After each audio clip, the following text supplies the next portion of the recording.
Hop, tinuvlashib qoldi deb o'ylayman, yuzlarim ko'rinayotgandir.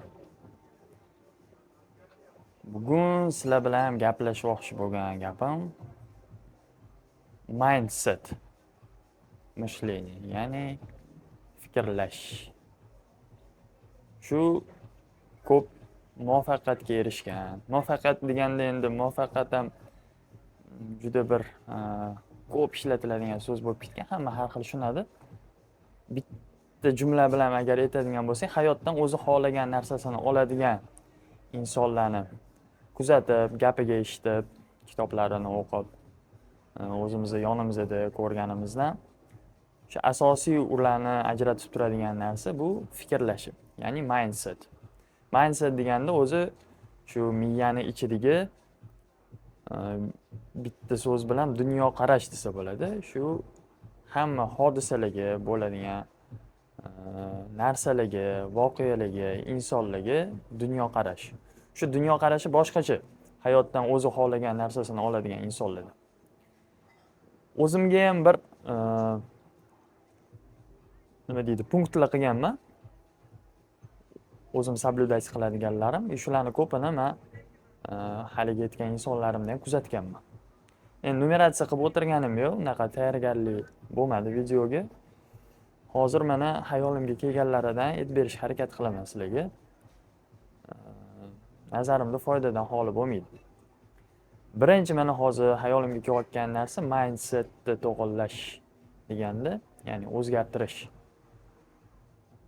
Birinchi punkt bu shaxsiy javobgarlik, личная ответственность. Juda ko'p uchrayapti hozir bu gaplar, lekin nazarimda odamlar sal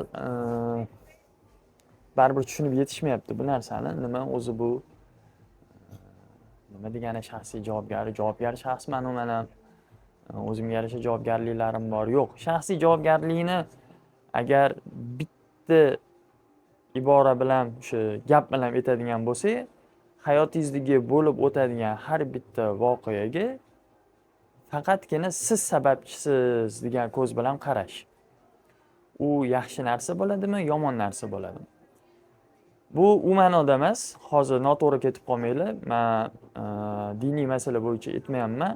To'g'ri, taqdir bor narsa. Taqdirdan qochib qutulib bo'lmaydi. Taqdirda bitilgani bo'ladi.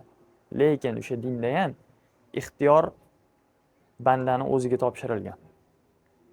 Mana hozir men misol uchun shu videoni olishim yoki olmasligim mumkin edi. Sizlar bilan gaplashmasligim. Siz ham hozir nima ish qilayotgan bo'lsangiz, o'sha ish xohlasangiz qilishingiz, xohlamasangiz qilmasligingiz mumkin edi. Xuddi shunaqa ixtiyor odamning o'zida. Xuddi shu ixtiyoringizdagi bo'lgan harakatlarni bajarganligingiz uchun siz bilan birinchi yoki ikkinchi narsa sodir bo'lyapti ganligini tushunib yetish, bu shaxsiy javobgarlik deyiladi. Личная ответственность. Ya'ni o'zingiz xohlamagan ishni ishlayapsizmi? Bu o'zingizda deb. Tashqi ko'rinishingiz o'zingiz xohlaganda emasmi? Buni ham sababchi o'zingizsiz. Va hokazo. Shaxsiy javobgarlik. Bu narsa nimani o'zgartiradi? Shaxsiy javobgarlikni olish sizni fokusingizni siz o'zgartira oladigan, ta'sir ko'rsata oladigan sferalarga qaratadi. Misol keltiraman. Aytaylik, hozir meni pulim kam. Men kam pul topganman. Topgan pulim o'zimga yetmayapti. Aytaylik, ishda ishlayman. Xodimman. Menda nima variant bor? Birinchisi, ishxonamni ayblash. Ishxonam yaxshi pul to'lamaydi. Boshlig'im yaxshi emas. Qiladigan ishim ko'p. Bu yerda adolatsizlik, adolat yo'q bu yoqda. Shuni natijasida men kam pul topaman. Bu birinchi variant. Yoki ikkinchi variant. Men o'zim xohlamagan ishda ishlayapman. Men ishlayotgan ishimni oylik ish haqqisi kam menga. Yoki-da men shu ishda o'zimni yaxshi ko'rsatmayapman. Shuni evaziga men kam oylik ish haqqi olyapman. Endi bir-biri bilan solishtiradigan bo'lsanglar buni, birinchi holatda men sanab o'tgan sabablarim ishxona aybdor, rahbar aybdor, hamkasblar aybdor, ish o'zi neto. Bu qulay sabablar-da. Bular hech qaysisiga siz ta'sir ko'rsata olmaysiz. Men ham ta'sir ko'rsata olmayman. Zo'rdek. Boshliqni ayblab qo'yish, siyosatda ayblab qo'yish, davlatdagi bo'layotgan hodisalarni ayblab qo'yish. Lekin ikkinchi keltirgan misollarimni qarasak, bu yerda man. Sababchisi man. Xo'p, bu yerda nima farqi bor desanglar, misol uchun, men yoqtirmagan ishimda ishlayapman. Demak, meni qo'limda men hozir turib, borib boshqa o'zimga yoqadigan ishni topishim mumkin. Yoki ikkinchisi, men yaxshi ishlamayapman shu ishimda, o'shaning uchun kam pul topyapman. Aytaylik, hozir ishimga kelib 8 soat ishimda 1-2 soat ishlab, qolganiga gap sotib, telefon ko'rib, bo'lar bo'lmas bilan vaqtimni o'tkazganimdan ko'ra, o'sha 8 soatimni hatto bir 4 soatini o'sha effektivni o'tkazib, sotuvda ishlasam, sotuvlarimni qilib, shunga o'xshagan KPI'larimni bajarsam, o'sha topadigan pulimga buni ta'siri bo'ladi. Ya'ni bu ikkinchi sabab. To есть farqini sezyapsizlar. Tashqi sabablarni ayblash javobgarlikni o'sha tashqi sabablarni ustiga qo'yish bilan teng. Ichkidan qidirish sabablarni javobgarlikni o'ziga olish bilan teng. Farq shundaki, tashqi sababga hech qanaqa ta'sir ko'rsatib bo'lmaydi. Ichki sabab bilan ishlash kerak. Bu noqulay. Siz nima qilishingizni juda yaxshi bilasiz. Juda yaxshi bilasiz. Sohangizni almashtirishingiz kerak bo'lsa, qaysi sohaga o'tishingiz kerakligini ham bilasiz. Yoki shu sohangizni ichida nima ishni yaxshiroq qilish kerakligini ham bilasiz. Lekin sizga tashqi sabablarni ayblash qulayroq. Noqulaylikdan qochadi odam. Shunaqa birinchisi shaxsiy javobgarlik bo'ldi. Ikkinchi sabab, ancha yillar oldin o'qigan bitta kitobim bor edi. Juda katta ta'sir ko'rsatgan. U payt o'sha kitob o'qishga qiziqib yurardim. Haftasiga 3-4 talab ham kitob o'qib tashirdik, biznesga aloqador. O'shani orasida endi ko'pi 90% musor, shlak bo'lgan. Ichidan bitta ikkitasi chiqib qolgan. Biznes kitob deganda men bundoq biznes literatura o'qimasdik, o'sha kichkina marketingga kuchli bo'lgan kitoblarni o'qirdik. Не суть. Ichidan o'sha 7 навыков высокоэффективных людей degan kitob bor edi. Steven Covey adashmasam avtor. 9 yilmi 10 yil oldin o'qiganman menimcha. O'sha bo'yi esimda qolib ketgan. O'sha yerda bitta sabab keltiradi. Proaktivnost. Ya'ni hayotingizdagi bo'ladigan hodisalarga reaksiya bildirish kerak emasdi, reaktivniy bo'lish kerak emasdi, proaktivniy bo'lish kerak. Hozir tushuntirib beraman. Misol uchun, mashinada ketayotgandim men yo'lda. Tarsitib orqamdan bittasi yetib oldi yoki men boshqaning orqasidan yetib oldim. Bu yerda reaktivniy holatda nima qilaman? Voy, orqamdan urdi, nima qilgan ish bu, tushaman, anom bilan so'kishaman, boshqa qilaman. Gaplashamiz, yoqalashib ketishimiz ham mumkin, asab buzilgan, boshqa qilgan, bir-birimizga gap tashaganmiz. Nima bo'ladi? Shunga qanchadir vaqtimiz, asabimiz, kuchimiz, energiyamiz ketadi-da, lekin baribir ish urilgan mashinani tuzatish bilan tugaydi. Mana shu reaktivnostni sizlar orqaga reaktivnost deb sizlar momentdagi o'zingizlarni harakat qilib fokus ko'rsatishingiz kerak bo'lgan muammoni hal qilish o'rniga birinchi reaksiya bildirib, keyin baribir o'sha muammoni hal qilishingiz to'g'ri keladi. Endi reaktivniy holatda qanaqa bo'ladi? Tarsida mashina urildi. Bo'ldi, o'sha chuqur nafas olindi, mayli bo'lar ish bo'ldi, nima bo'ldi? Mashina hozir unga tegan, nima qilgan? Mashina pachoq bo'lgan. Tushish kerak, ko'rish kerak. Ko'rdik, mashina yetib olibdi, xo'p, pachoq bo'lib sizga kiribdi. U asabiylashayotgan bo'lsa ham, akajon, opajon, o'zingizni bosib oling, mayli palakat bo'lar ish bo'ldi. Hozir mana hal qilamiz. Ayb menda bo'lsa mana to'layman, ayb sizda bo'lsa to'la olmaysizmi, yo'qmi? Bo'ldi, straxovka chaqiramiz, ish bitdi. Unda ham, bunda ham baribir muammoni hal qilish kerak-da. O'shaning uchun muammo yuzaga kelgandacha unga reaksiya bildirsak, biz faqat zarar ko'ramiz. Zarar. Muammoni o'ylagan bilan muammo hal bo'lib qolmaydi. Muammoni ustidan ishlash kerak. Bu shu reaktivnost bilan proaktivnostning farqi. Proaktivniy bo'lish kerak. Do'stlarim, proaktivniy. Har doim harakatga qaratinglar. emotsiyani jilovlash kerak. Bu juda kuchli maxluq. Jilovlanmagan emotsiya faqat va faqat sizga qiyinchilik olib keladi bu hayotda. Shu narsani to'g'irlash yo'li proaktivniy bo'lish. Ya'ni aktiv, harakatchan bo'lishinglar kerak. Reaction bildirish kerak emas. Hamma narsaga emotsiya, ta'sir bildirishi shart emas siz. Harakatda bo'ling. Bu ikkinchisi. Hop, uchinchisi bu yana o'sha bitta kitobda esimga keldi hozir. Zo'r bir nima deydi? O'sha mindsetni ichidagi bir qobiliyat. Bu boshqa ugledan nazar solib bilish. O'sha kitobda bu sdvig paradigma deyiladi. Ya'ni paradigma o'sha qarashni ko'chirish. Shu kitobdan hozir bitta hikoyani misol keltiraman. Tasavvur qiling. Metroda ketyapman. Charchab tushdim. Institutdan chiqqanman. Imtihondan o'tolmadim, yiqildim, metroda tushdim, uyga ketyapman. O'tirib shu Chilonzorning oxirida chiqdimda, u yoq bekatigacha borishim kerak. Bitta burchakka o'tirib oldim, uxlab ketaman hozir, asab buzildi deb bitta tashladim.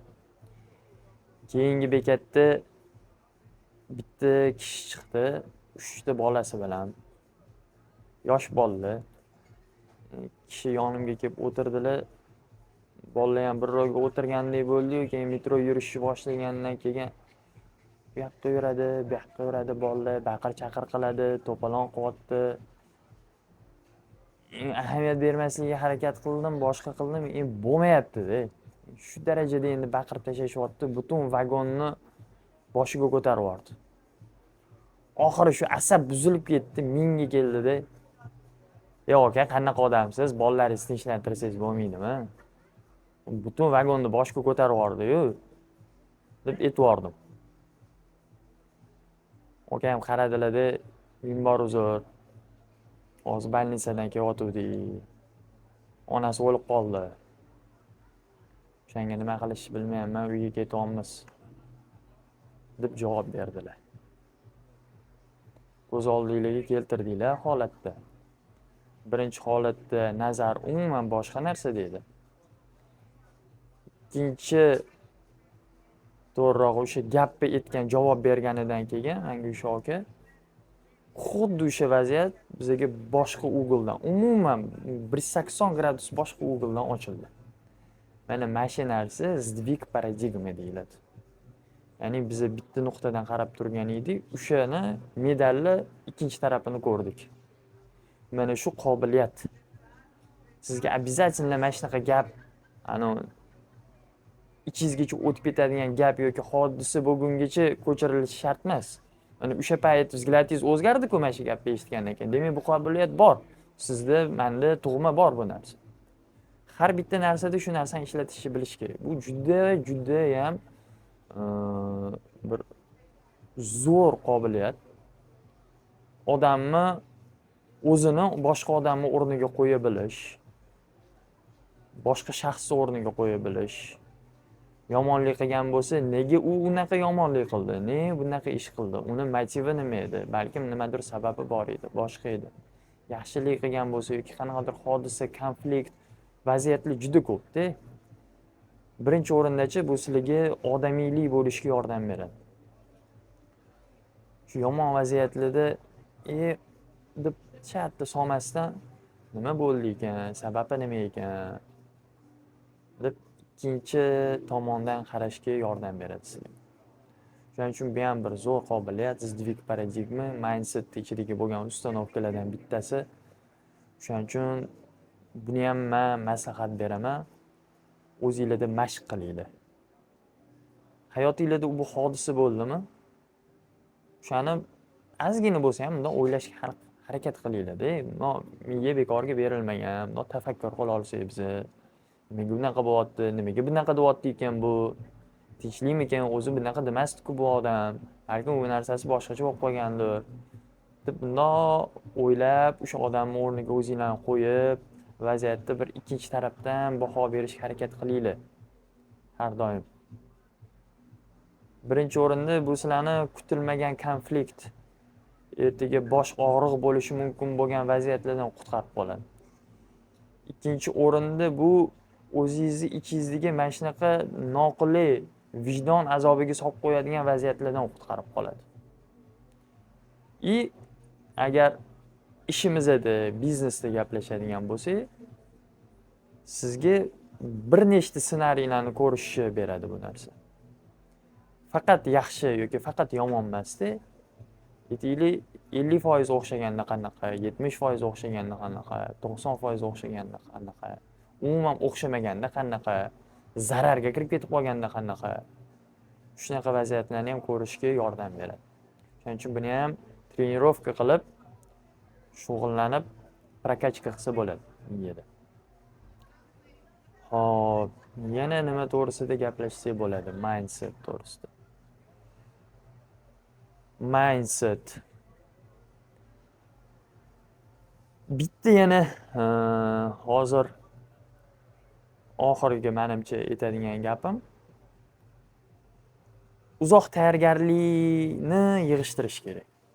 Uzoq tayyorgarlikni, ya'ni mindsetda shunaqa o'zingizda ustanovka bo'lish kerak miyada. Boshlayman, keyin boshlaganimdan keyin jarayonda o'rganib ketaman degan narsa bo'lish kerak. U oldindan ko'radigan tayyorgarliklar, o'qiladigan kitoblar, boradigan kurslar, bo'ladigan suhbatlar hammasi befoyda, abstraktniy narsa.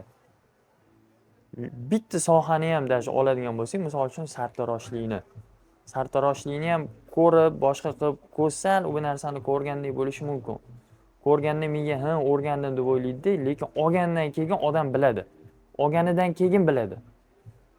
Ko'rganimdek o'xshamayapti-yu deydi. O'shani keyin ko'rib, o'zi qilib o'rganadi. Har bitta sohada, har bitta yo'nalishda shunaqa. Olib boshlashni o'rganinglar tezroq. Shu ana kelib chiqadigan, o'tdan kelib chiqishi mumkin bo'lgan последствияlarni yoqimsiz, yoqimli bo'ladigan holatlarni o'ylayvermasdan olinglar-da, boshlaylar. Tezroq olib boshlash kerak, harakatni boshlash kerak. Bu ham shu bir juda foydali bo'lgan ustanovka. Bu faqat biznesda emas, любой narsada. Oila qurmoqchimisiz? Olingda kimdir bilan borib, tez-tez gaplashib, hal qilib oilani boshlang. Ish boshlamoqchimisiz? Olingda o'sha xayolingizda nima bo'lsa, qanaqadir sohami, biznesmi yoki bir shogird tushishmi, boringdek qiling shu narsani. Hammasi risk, tushunasizlarmi? Sizlar hech qachon tayyor bo'lmaysizlar. Uylanmoqchi bo'lgan qizingizni, voy 100 ta, 1000 ta odamdan, butun Toshkent, O'zbekistondan surishtirib chiqmaysizmi? U bilan yashamaguningizgacha uni qanaqaligini bila olmaysiz. Xuddi shunaqa boshlamoqchi bo'lgan ishingizni ham hamma joyda o'qib chiqsizmi, dunyodagi bor kurslarni bitirib chiqing. Baribir o'sha ishni boshlaganingizdan keyin haqiqiy qanaqa bo'lishini bilasiz. Haqiqiy muammolar bilan to'qnash kelgandan keyin siz bilasiz. Naval aytadi, life is arena of learning deydi. Ya'ni hayot bu arena va u arenani ichida faqat o'rganish mumkin. Undan tashqarida, kitoblarda, kurslarda, videolarda emas. O'sha hayotning ichida qatnashib, o'sha hayotda to'qnash kelib muammolar bilan faqat shunaqa qilib o'rganish mumkin. Boshqachasiga o'rganib bo'lmaydi.